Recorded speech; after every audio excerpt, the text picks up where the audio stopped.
A new witness, IDAC Head of Investigations and Operations Sesoko, is set to take the stand at the Madlanga Commission of Inquiry held at the Brigitte Mabandla Justice College in Pretoria this morning. The commission is expected to continue probing IDAC's investigations into senior crime intelligence officials and their subsequent prosecution. In recent days, the commission has heard testimony from IDAC State Advocate Drushantha Ramsamy, and who made several allegations about the handling of investigations involving crime intelligence. SABC News anchor Ayanda Nyathi and SABC News reporter Canny Maphanga join us from Pretoria with the very latest. A very good morning to you, Ayanda. So, essentially, the man that is coming before the stand today is what we would call a second in command to former IDAC head Andrea Johnson.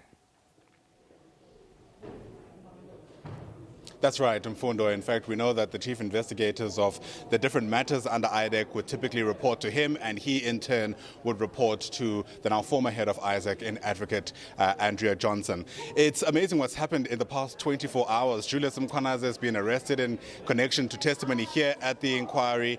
We've heard, of course, of the presidency speaking about what they have gleaned from the second interim report of the Madlanga Commission, and we're also anticipating a new witness here at the inquiry. So we'll deal with all those matters in piecemeal with our senior reporter Canny Maphanga, who without a doubt is keeping a close eye on all of those developments and joins us from a rather busy Brigitte Mabandla Justice College today.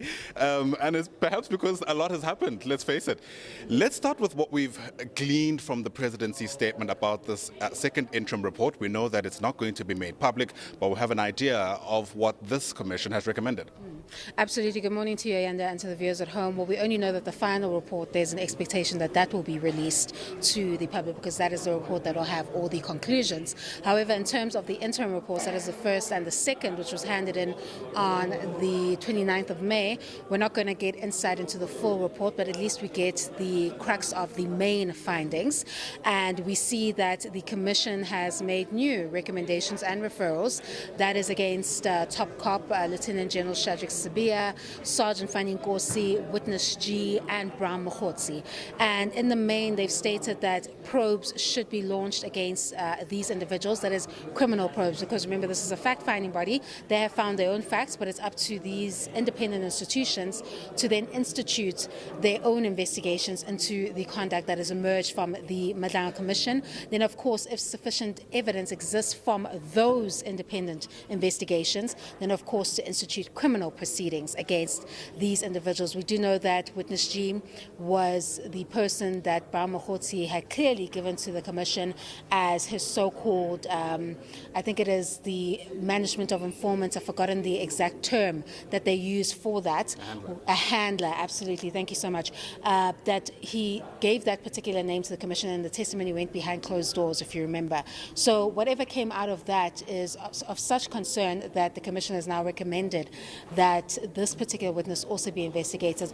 Sergeant Fanny Nkosi is no stranger to the accused box. We've seen him, I think it's in 2 matters so far, that he has appeared in the witness box. So this is something that is familiar to him and is likely to continue, as he is also, as an alleged middleman, also part of a number of serious allegations that have been exposed before the probe.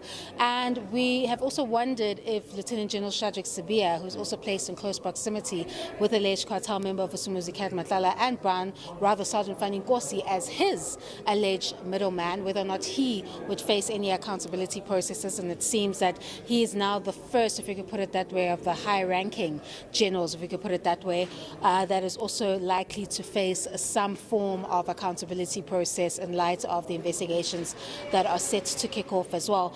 But in terms of the main question that gives birth to the Madlanga Commission, we are still, in limbo with respect to what could possibly happen to the police minister, Senator Mkhunu. We actually don't know if the second interim report does mention him or not, but we do know that there's a number of allegations against Mkhunu, and he's now featuring in the IDAC stream in terms of allegations of political interference, because that's where it would fall if it is accepted to be that. Yeah, and just on that, Canny, I mean, yesterday his name came up quite prominently in the testimony of Drew Ramsamy, because we heard of meetings that he apparently had with Andrea Johnson, and you have to wonder what those meetings were about, because we know IDAC would typically report report to the Justice and Constitutional Development Department, not necessarily the Police Ministry. Absolutely, and it all falls in that timeline, 6th of December, and the meeting takes place in January, and then in May there's pressure to take down those generals in the Project Diversion, which is alleged to be aimed towards capturing Lieutenant General Dumsani Khumalo, the crime intelligence boss, and Top Cop General Fani Masemola. If you are to draw any inferences from that, we know that in the period of the 6th of December, that was the time where the PKTT was closing in on alleged cartel members, namely Vusumuzi Kat Matlala.